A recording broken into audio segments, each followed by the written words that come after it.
Tapi konteksnya yang kalau Agus ngomongin privilege dan non privilege tadi itu justru lebih ribet kalau kita ngomongin orang-orang yang sebenarnya punya trauma di masa lalu. Yeah. Orang-orang yang punya trauma di masa lalu itu sebenarnya punya hambatan besar untuk mereka itu bisa berkembang kok. Karena aku punya salah satu teman aku yang dia udah punya privilege. Tapi dia juga mau keluar dari privilege tersebut, dia mau cari tantangan baru, dia mau berkembang. Tapi yang bikin dia terhambat yaitu trauma di masa lalu. Tapi dia nggak mau cerita traumanya. Tapi dia bilang, aku nggak bisa gini karena aku ada trauma ini gitu.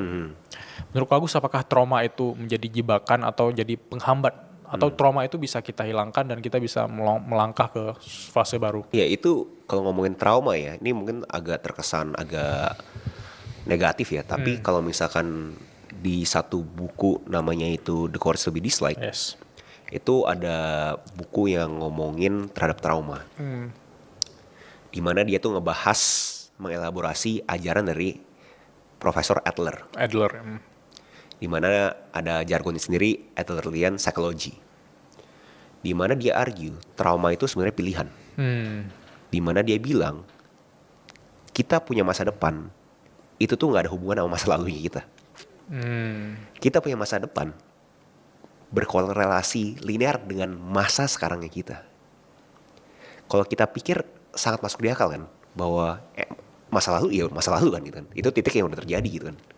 Tapi kan entah gimana caranya kita sebagai manusia mempunyai kecenderungan untuk gak pengen terima kesakitan. Which is itu menurut aku sangat umum lah. Siapa sih mau terlihat tolol dan bego? Pasti gak ada yang mau kan ya. Makanya mereka akan merasionalkan apapun untuk memastikan mereka itu gak jalan. Membuat bahwa diri mereka itu emang gue gak bisa karena masa lalu gue punya trauma gitu. Tapi saat kita bisa ngeflip lagi bahwa bukan masa lalu tapi masa depan. Jadi sebelum itu sekarang sama masa lalu. Masa lalunya di pivot. Jadi masa depan. Jadi sama masa depan